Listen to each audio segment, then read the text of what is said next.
노후 준비는 젊었을 때부터 해야 된다. 이런 말은 많이 듣지만 자식들 키우느라 바쁘고 또 가족들 돌보느라 또 힘들고 요래 하다 보면 막상 노후 준비에 소홀한 경우가 많지. 우리나라의 노인 빈곤 문제가 심각하다는 건 잘 알려져 있는데 어느 정도로 심각한지 해결 방법에는 어떤 게 있을지 이야기 나눠보겠습니다. 예, 영파의료재단의 김종천 이사장 스튜디오 함께합니다. 어서 오십시오, 어서 이사장님. 오십시오. 안녕하세요. 이제 노인 문제를 쭉 짚어주고 계신데 오늘 노인 일자리 문제를 좀 얘기를 해야 될 것 같은데 빈곤 문제와 요즘 뭐 은행권에서 정년퇴직이 뭐 40대 뭐 네. 이렇게 그러니까 보통 이제 명예퇴직하는 시기가 그렇습니다. 그 정년보다 일찍 퇴직하는 경우가 정말 많더라고요. 요즘 저 몇 세 정도 되면은 퇴직을 하는지 좀 통계가 있습니까? 예, 있습니다. 예. 근데 이제 저는 두 가지 차원에서 말씀드리고 싶은데요. 예. 흔히 우리가 알고 있는 것은 법정 정년 연령입니다. 네. 60세 기준을 보통 우리가 보고 있는데 우리나라 최근 10년의 통계를 보면 이 법정 정년 연령 기준을 봤을 때는 평균 49.3세에 퇴직한다고 그럽니다. 뭐 공고사직이나 명예퇴직이나 뭐 해고 등에 의해서 조기 퇴직하는 경우가 절반에 이르고 있고요.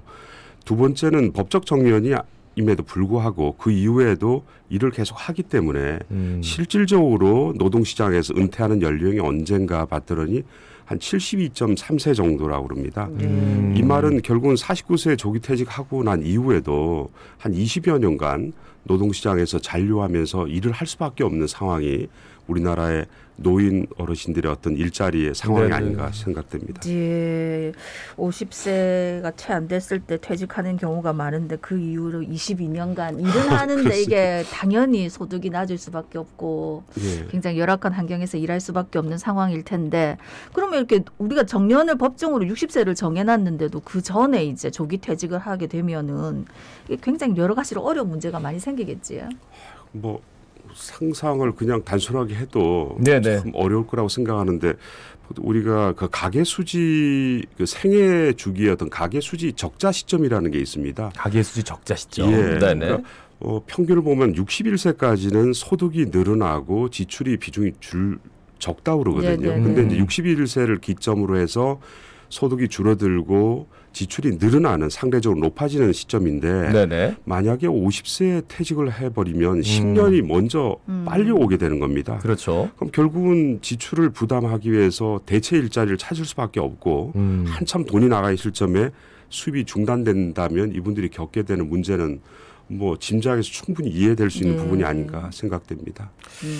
그래요. 아유, 이 저 방송 들으시면서도 진짜 지금 이런 상황에 처해 있는 분들 꽤 계실 것 같은데 그 조기 퇴직하실 경우에 국민연금을 수령하면은 생활에 좀 도움이 되지 않을까. 그 국민연금 몇 살부터 수령할 수 있고 또 평균 연금 수령액이 어느 정도나 되는지요? 보통 이제 조기 퇴직하시는 분들이 네네. 야 연금 받으면 되지 하는데 이 좀 오해를 하고 계신 분들이 현재 국민연금은 65세 정도가 돼야만이 받을 네. 수 있습니다. 무조건 그렇죠. 일찍 퇴직했다고 그래서 이걸 수령할 수 있는 것은 아니고요. 일반적으로 단 본인이 63세 수령할 나이가 됐다. 예를 들어 69년생 같은 경우는 65세에 수령할 수 있거든요. 네. 근데 네네. 만약에 내가 빨리 퇴직했으니까 5년 당겨서 받겠다 하면 받을 수는 있는데 네. 1년 당겨 받을 때마다 그 수령액의 6%씩 감액이 됩니다. 네네. 그럼 5년을 당겨 받으면 100만 원 받을 수 있는 돈이 70만 원이 될 수 있거든요.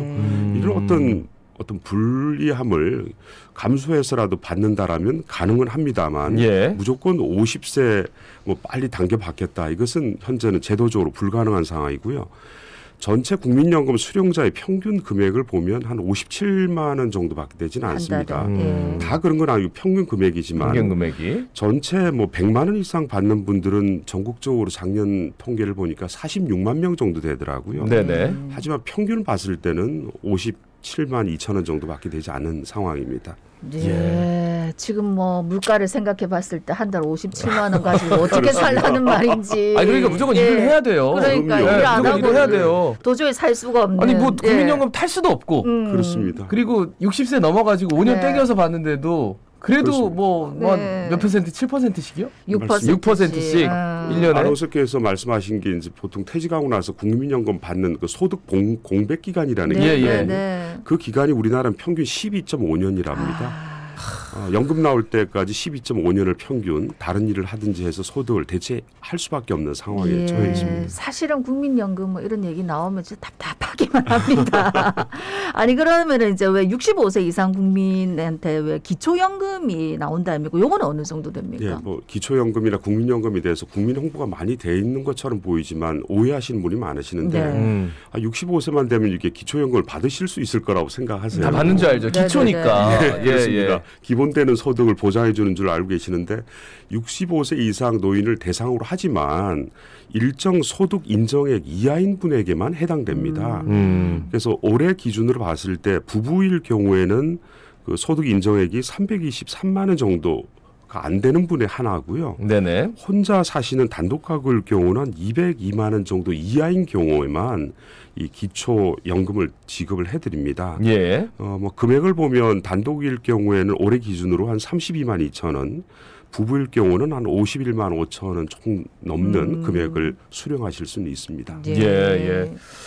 그래요. 그러니까 이게 어떤 기준인지 그때 당시에 얼마만큼 수익이 나오는지 이게 좀 가늠이 제가 사실 안 돼서. 네, 근데 일을 하지 않더라도 생활비는 필요한 거잖아요. 그렇습니다. 그 노인 부부의 평균 한 달 생활비가 그럼 어느 정도나 되는 겁니까? 참 이것도 참 상당히 주관적이고 정말 상대적이다 다르죠. 보니까 천차만별이죠. 그런데 예, 이제 씀씀이가 다 다르시니까. 이론적으로는 크게 두 가지 개념으로 접근을 하고 네네. 있습니다. 노후에 최소한에 드는 생활비라고 해서 최소 월 생활비라는 기준이 있고요. 예. 그래도 노후에 어떤 적정하게 살려면 하는 적정월 생활비라는 기준이 있습니다. 기준이 이 또한 사실은 3년 전에 조사된 바이기 때문에 3년 전에. 예, 최근 3년 사이 물가가 많이 상승되지 네. 않았습니까? 예. 그걸 감안하고 들으셔야 될 것 같은데요. 최소 생활비는 1인 기준으로 한 120여만 원 되고요. 부부 기준으로 한 200여만 원 됩니다. 예. 근데 이제 적정 생활비라는 기준을 봤을 때는 1인 기준 한 170만 원, 부부 기준으로 봤을 때는 한 270만 원 정도 되는데 예. 이 금액이 물가 상승을 지금 반영하지 않기 때문에 그런 것을 좀 고려하셔서 이해하셔야 될 부분인 것 같습니다. 그러니까 물가 상승 빼더라도 한 달에 부부가 사는데 200만 원 정도다 하면은 진짜 최소한으로 새끼 밥 그렇습니다. 먹고 예. 기본 생활비 딱 하면 맞을 것 같거든요. 맞습니다. 그렇죠. 예. 아니 생활비가 이 정도로 쓰이는데 지금 이제 65세고 요건이 맞아가지고 국민연금하고 기초연금을 받는다. 너무 차이가 큰 거 아닙니까? 합한 100만 정도밖에 안 되는데. 그 진행자분께서 이런 의식을 국민들께서 많이 가지신다면 우리나라 네. 연금 개혁이 수월하게 이루어지지 않을까 싶은데요. 현재 우리나라 연금이 소득을 얼마나 대체할 수 있는가를 봤더니 40% 선밖에 되지 않습니다. 조금 앞서 질문하셨던 기초연금과 국민연금을 다 받는다고 해도 평균 금액을 봤을 때는 90여만 원밖에 되지 않거든요. 네네. 이것은 최소 생활비의 한 76%, 적정 생활비의 50여 %밖에 되지 않습니다. 네네. 결국은 이 국민연금의 소득 대체율을 높이지 않고서는 빈곤 문제를 해결하기가 어려운 것이 현실이고요. 저 개인적으로는 대한민국이 선진국 반열에 진입한 지가 오래됐는데 성실하게 평생을 일하시고 은퇴하신 이 근로자분들에게 최소 생활비를 보장해 주는 것은 당연한 일이 아닌가 생각됩니다.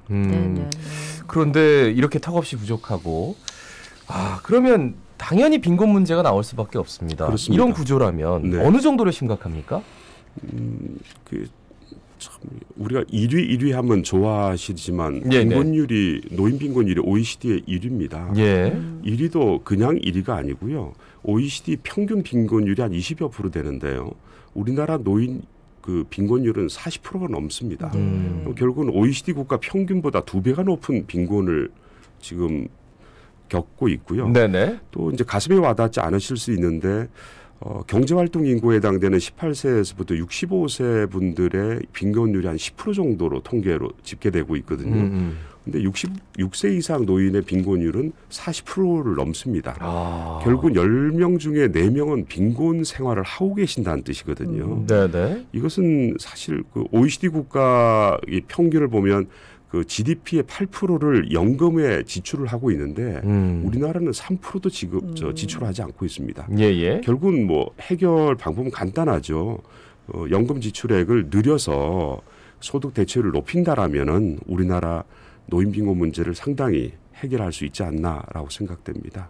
근데 지금도 매달 뭐 국민연금 내지만 다 내시죠. 그거 많이 낸다는 분들도 꽤 계시거든요. 근데 그걸 이제 높여야 된다는 거고 또 길게 가야 된다는 거고 뭐 여러 가지 생각할 게 많은데 당장 지금 이제 일하시는 분들이 큰일인데 우리나라 그 일자리 지금 구해야 되는데 네. 노인 일자리 현황은 어떻습니까?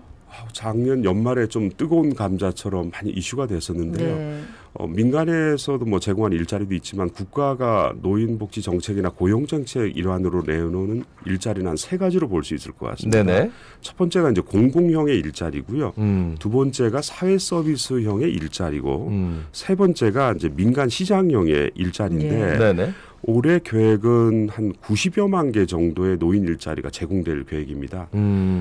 이것은 이제 공공형 일자리, 공공형하고 사회 서비스형이 한 54만 7천 개고요. 네. 민간 사회 서비스형이 한 27만 5천 개인데 그 외에도 고용부에서 고용 장려금을 통한 일자리가 6만 개가 되니 한 90만 개 되는데 우리나라 65세 이상 노인이 900만 명 잡았을 때 10사람 중에 1명 정도가 일자리를 제공받을 수 있는 것으로 추계할 수 있을 것 같습니다. 예. 그럼 짧게 하나씩 살펴보겠습니다. 공공형 노인 일자리는 구체적으로 어떤 걸 이것은 뭐 말합니까? 특별한 기술 없이 그 용돈 수준의 수입을 벌 수 있는 것인데 하루에 3시간, 한 달에 10일에서 한 27만 원 정도의 그 소득을 제공해드리는 것인데 이것은 일자리라기보다는 뭐 노인 복지적 차원에서 성격이 강하다고 볼 수 있을 것 같습니다. 그럼 사회 서비스형은요? 사회 서비스형은 그 노인분들의 경력과 역량을 활용해서 본인이 하시던 업무와 연관되는 업무를 주로 제공해드리는 것인데 교육계에 계시는 분들이 학교에